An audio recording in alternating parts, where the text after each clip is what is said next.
Generational Differences by Steve Tan. The Blind Man and the Elephant is an Indian parable.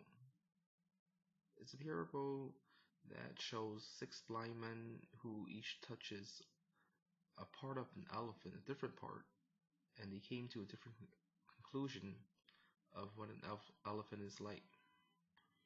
Therefore, they were arguing because they have different conclusions. But someone pointed out to them that they all touch different parts, so they have to put all the parts together, and then they will have an idea of what an elephant is like. This is to show that people have different perspective, and our perspective is limited. We have to put everything together to see the whole truth. This is kind of like how brothers and sisters are like in the church, especially when there's an argument or miscommunication. We don't see the whole picture. We only see our part, our side, and we do our best to rationalize why we are right. This is one of the reasons I'm doing. I work on this issue is because I experienced a lot of conflict on generational differences. So I feel very passionate to learn a lot, and that it could help me in my future ministry. So a couple years ago, actually, my church had a 100-year anniversary, and the theme was from generation to generation. But ironically, after 3 months after the celebration, we had the church split because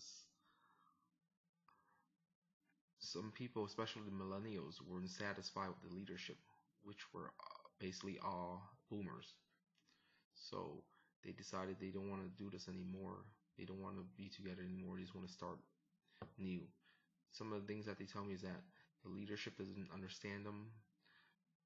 The leadership aren't doing anything. They're not feeling that they're being spiritually nourished. So they feel very frustrated, uh, and then they decided they want to start over again.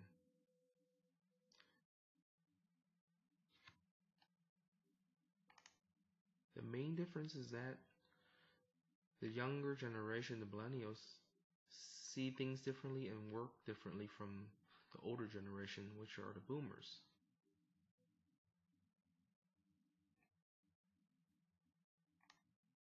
Therefore, if we want to work together, we need to take a step back and to understand people from different generations.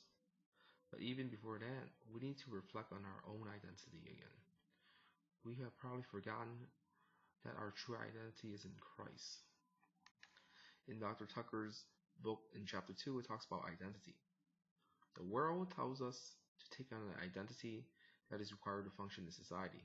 We have different identities every day. It gets more complicated when we age. Our identity is distorted when Adam and Eve rebel against God. We don't have a correct image of who God is. But after Christ came and saved us, our identity could be restored back to God.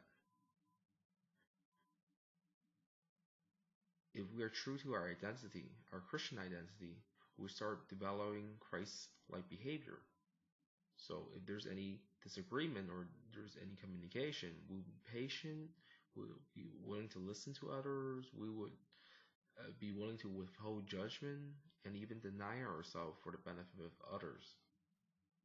I think this is the ultimate solution to resolve a lot of these problems, especially in this case, generational differences.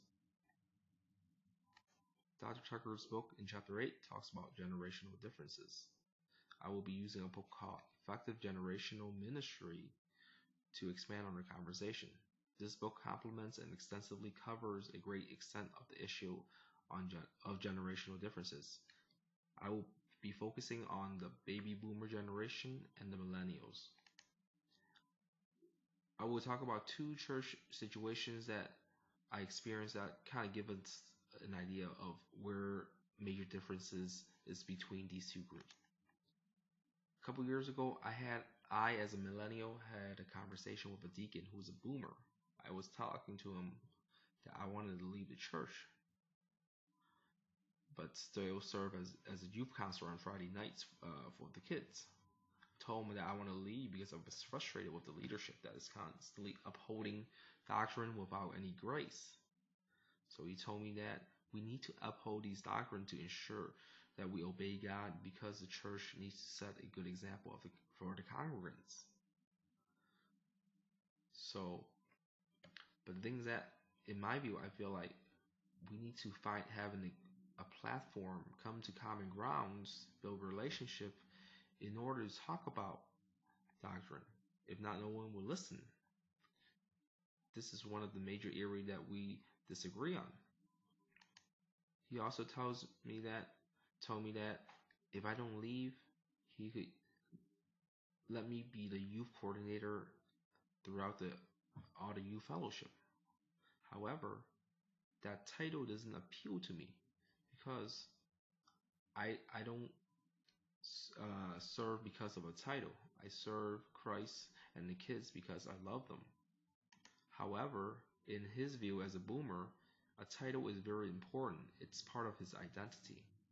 In another situation is that during the all-member assembly, we as millennials were constantly asking questions because we didn't like certain things like the tradition and church policy. So we were very passionate about our questions. The next day, our pastor told us that the deacons felt disrespected because we were questioning them. It's like challenging their leadership. As you can see, there are some major differences between the two generations. Both sides are just trying to live according to what they consider is the norm in their world. Once we meet someone from a different generation, there's a lot of misunderstanding, and then we don't know how to deal with it. From a biblical perspective, I think generational unity is God's purpose for us. He called himself the God of Abraham, Isaac, and Jacob. And he renewed the covenant with each one of them. It seems like God is a God of all generation. He wanted to pass his blessing to each generation. And he wants each generation to build upon the previous one. As the psalmist said, one generation commends your work to another. They tell of your mighty acts. Psalms 145:4. However, when we sin, we lost sight of that. We became a slave to sin and doing wicked deeds and becoming lover of ourselves. So Satan also is part of this. His plan is to destroy God's plan and to draw us away from God. Therefore, when we're fighting causing division, it is not surprising because that's what he wants us to do, to be distracted from the real mission that God gave us, is to present the gospel to the world. We need to realize his plan and conquer them. We need to deny ourselves and love one another. When different generations love each other, Satan will be afraid because he hates to see us be united. However, before being able to love, we must remember our true identity first. We must understand that our true identity is in Christ, where he helped restore our relationship with God. Without understanding our true identity, we can never take the next step to heal and love others. Solutions, way forward. After understanding our true identity is in Christ, we have to learn how to coexist with each other. It will not be easy, bridging the generational gap in the church. Here's a couple ideas that I have. First, I think we all need to sit down, talk about our values and our culture and what's important to each other's generation. Being willing to listen to each other, I think that will help a lot in our misunderstanding. Then, we need to step out of our comfort zone. Boomers understand community as being a commitment to show up to being at church every day. every week. But on the other hand, millennials think of community as a place for intimacy and to be real to each other. We need to actually step out of our comfort zone and combine both. We have to show up, be committed, and be real in our fellowship. It will be hard in the beginning, but willing to step out of our comfort zone is the first step where we are denying ourselves and to look for the benefit of others. Next, in the leadership board, there should be people from different generation. This helps balance ideas because boomers are tend to be realistic, but they're out of touch with the culture. However, millennials tend to be optimistic and adventurous. They could think of new ministries to engage the community. Yet the boomers can inform the millennials about the potential risks and challenges in ministry that they might not be able to foresee. They can also develop mentor and mentee relationships. Boomers who have wisdom can mentor the millennials who actually look forward to this type of relationship. If we are willing to commit to this, we'll be fulfilling God's purpose of passing leadership from one generation to another. Finally, above all, we need to remember that our identity is in Christ, which perpetuates us to walk in a Christ-like manner.